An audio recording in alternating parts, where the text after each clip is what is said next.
Hi, today I'm going to show you how to make these spiral rosebuds out of paper. It takes about 6 by 6 inches of paper to make this size, and a little bit of glue, and maybe some ink if you want to ink up your edges. So we're going to start out with a 6 by 6 piece of cardstock, and I've chosen a double-sided cardstock because it's kind of fun. You get a little bit more texture and interest to it, but you could do this with a plain cardstock or one-sided paper. It wouldn't be a problem. And I'm going to use some scissors, and I'm going to cut a spiral pattern out of this piece. If you're worried about cutting it well, and it can be really messy, but if you want to, you can get a pencil and draw your spiral freehand first. But it really doesn't have to be very perfect. And I think I want my spiral width to be about 1 inch.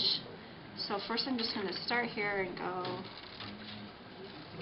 out around the edge. You can see I'm not being perfect. It's not even that round. It doesn't really matter.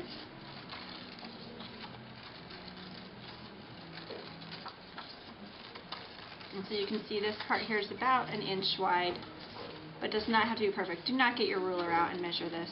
Just freehanded, it really doesn't matter. Okay, so then once you get that all cut, you're going to cut a little scalloped edge on it. And basically I just, again, freehand, just sort of cut like this.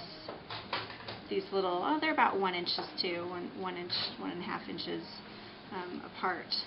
But so you have this little spiral, and the messier the better, the more uneven the better.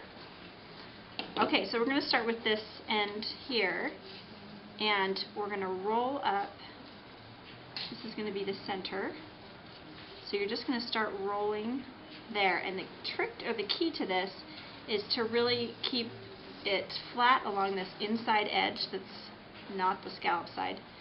Keep that kind of flush together against your finger so that your flower can be glued to a base at the end so it won't come unrolled. So you can see I'm just rolling.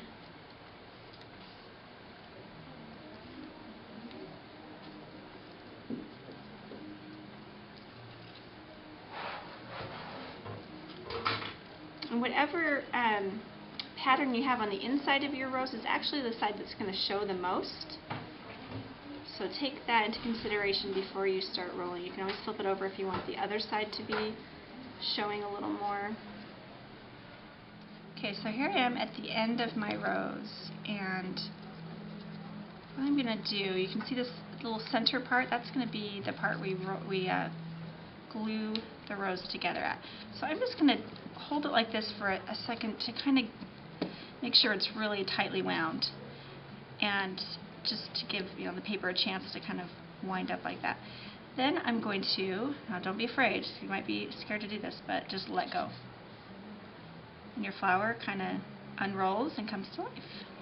So to get this to stay, we don't want to unroll much more than that, so I'm going to stop it, and I'm going to put a little bit of glue right down in the center, and I'm using the Designer Dries Clear glitter glue, or glitter glue that dries really fast, and I'm just squeezing some down in the middle there. It should come out the bottom there, and then I'll put a little bit under this side too.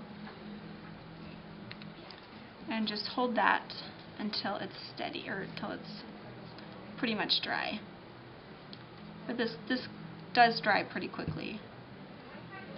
And then once it's dry, and this isn't quite yet, but what I'm going to do is kind of push some of these petals back, kind of just bend them back with my fingers.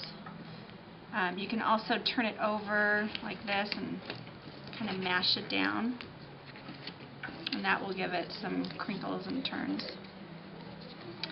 Another fun thing to do before you actually roll this up would be to ink the edges with an ink pad. This is the chalk ink pad from Colorbox that's just a creamy brown, and it's pretty. It just kind of gives it a little bit of a, I don't know, kind of a shadow on the edges there. It's pretty. It doesn't show up a lot, but it's a really nice look.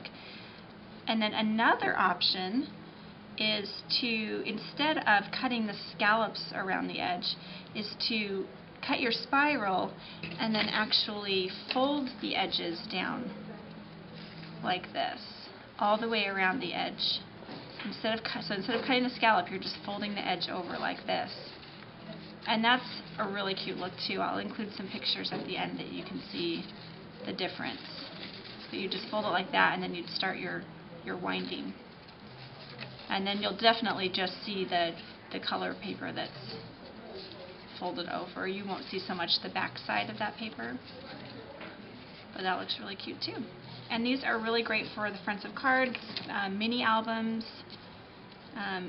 They are pretty tall, so they don't fit as well on scrapbook pages, but you could make them smaller just by using a smaller piece of paper. Like this one, I started with a 4-inch square of paper, and I cut my spiral about 3/4 of an inch instead of an inch, and it turned out a little smaller. So you can vary the size by varying the size of your paper.